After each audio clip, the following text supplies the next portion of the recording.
Hello, Termites. Night 72. We're drinking a little St. Roch vodka from New Orleans. The distillery is 7.3. It's good. Premium Louisiana Vodka. Last time I was there, sadly, was with my friend Vic Henley, the comedian who's very funny, who passed away.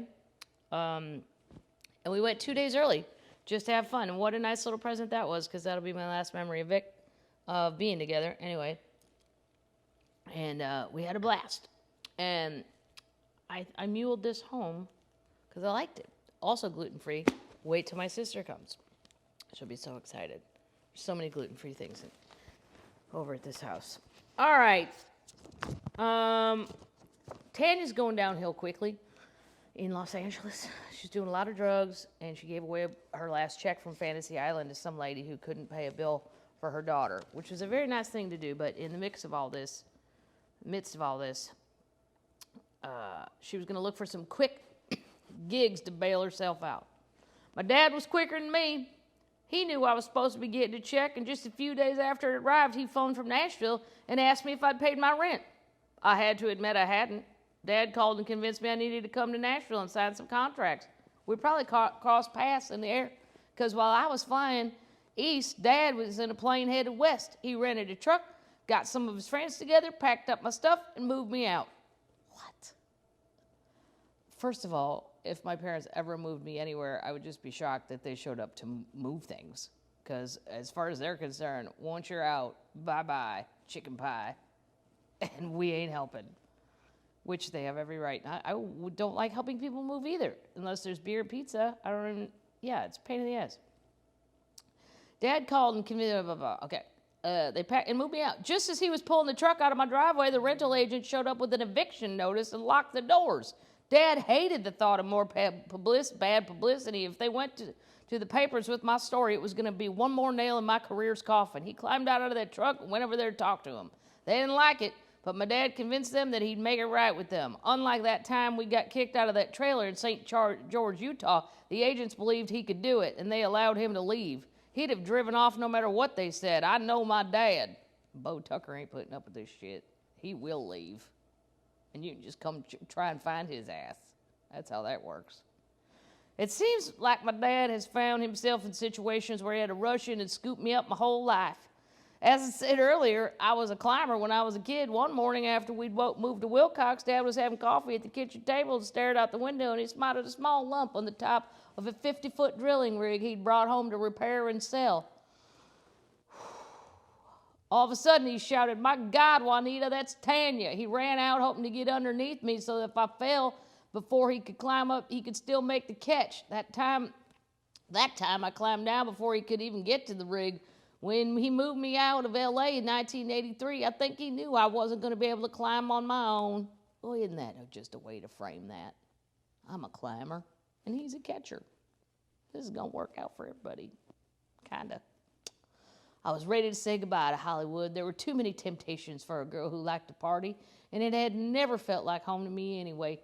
I've gotten in a lot more drinking trouble in cities other than L.A. I do not find L.A. to be a good drinking town. First of all, because you have to drive or Uber, and everything's far, it's disconnected. You get a lot more done in New Orleans if you're looking for a drinking time. You can walk everywhere. And it never ends. Mother and Dad had plans to build a home on the Double T. That's the bigger ranch that Daddy bought. And who's going to have to support that? That's right. We know who. At the time they were staying in a two-story, they wanted to remodel for a caretaker. I piled as much of my stuff as I could onto the second floor bedroom. When I got settled in, I noticed the room needed was pink. Lots of pink. I painted the walls pink. Bought an antique iron bed stand and painted it pink. I shopped for new rugs and curtains. I wanted my world to be bright and cheery and pink and happy. I extended my new pink stage to the concert. And put together a pink ensemble. I even bought a hot pink tank top, hot pink earrings, hot pink bracelet, even hot pink socks. I'd wear that with a little pair of gray shorts. I didn't want to go completely overboard. And a print bandana. I looked bright and pink and happy up on the stage, belting out my songs, but I was far from happy, and it showed.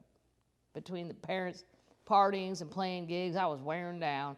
I looked older than my years, and I was exhausted a lot of the time. Even the fans started worrying. One night in Fort Worth, I was signing autographs after the show, and an old lady came up to me and took my arm. "You gotta start taking care of yourself, child," she said. Well, that's frightening. Nobody knew that better than me, but I wasn't taking the good advice. One of the first things I did after I got back to Nashville was make a trip to New York, where I planned on staying 2 months and wound up staying. I planned on staying 2 days and wound up staying a month. We're not on the right track here now, Tanya. The idea is to get away from Hollywood and the partying. You don't just go to Nashville as a layover. You were supposed to stay there. But she didn't, and that's why she's a fun person. Page what? 191. And by the way, 2 termites are going to get these. I did see the thing.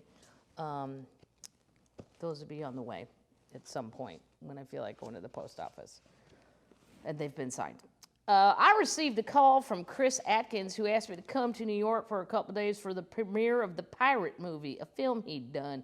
I love the idea of seeing him, and more importantly, having the opportunity to check out the action in New York. Well, and why the fuck not? You got a lot of new pink outfits. Get up there.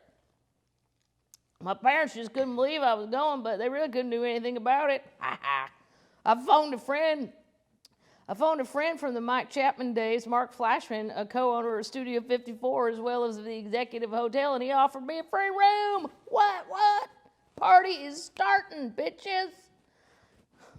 Well, that meant room service, and he offered me a free room. Well, that meant room service, so even though I didn't have much money, I knew I could get by. It's a funny thing, this celebrity business. Sometimes you get stuck with the check because everyone else at the table figures you're rich.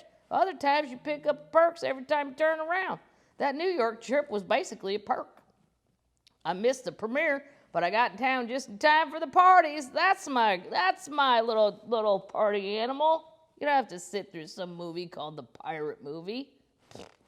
Just go to the party. She probably could have dressed like a pink pirate. I couldn't have planned it better if I tried. I saw Chris briefly, then took off on my own to check out what was happening. The place to be was Cafe Central, an actor's hangout frequented by people like, ready, Robert Duvall, Danny Aiello, Joe Pesci, Christopher Walken, Robert De Niro, Liza Minnelli, Debbie Harry, and Andy Warhol. One person I particularly remembered from that scene was John Cassavetes. He was one of the most alive, intense men I'd ever seen. You'd watch him talking to people, and they were just mesmerized. He was totally in control of any conversation he was in. Danny Aiello and Joe Pesci were big laughers, big jokers, and didn't take anything but their craft very seriously. I liked the crowd a lot. And since the price of my hotel room was right, I decided to stick around. Whoa, I think Daddy's going to have to climb back up to New York. Get her again. She's climbing, going crazy. I had the time of my life for about a month at Cafe Central. Andy Warhol would bring a little Polaroids and had pictures of me, and I kept wondering when I might see myself on the wall of a museum. I probably wouldn't have understood the answer even if I'd asked whether he was planning on painting me. He talked so softly, his words seemed to float through the air and disappear long before they got to your ears. What a description. This has to be her. No writer could make these things up. She's very funny and expressive. His words seemed to float through the air and disappear long before they got to your ears. Oh. He spoke so softly. It might have been him and it might have been the drugs we were all on, but his conversation seemed a little airy too. I loved looking at him, even if I missed most of what he said. One night, Danny Aiello told me he heard Robert Duvall was having a stage party at some Irish restaurant, and he thought we should go. We took a cab to a little place in a basement that looked kind of like a mob hangout, and the place was filled with Cafe Central types. Robert Duvall was getting ready to film Tender Mercies, and he was obsessed with country music, especially Merle Haggard. I knew as much as anybody about the hag, so even though I crashed the party, Duvall cornered me and asked questions all night. What about this idea, he'd say, and talk about a song he could do for the movie. How's this sound? He'd sing a line or two. The man was really trying to get into his country music character for the film. He wanted to be Merle Haggard. When everybody partied out and the sun was coming up, The soon-to-be-wed Robert asked me to go home with him. I guess he really was going the whole 9 yards for the Tender Mercies role, but I told him I wasn't into being his pre-wedding night one-night stand. He just shrugged it off. The two of us may not have ended up in bed, but I've sure sat in bed and watched his movie many a nights. Robert's one of my favorite all-time actors, and Tender Mercies is one of my all-time favorite films, and not just because I helped him to get into character.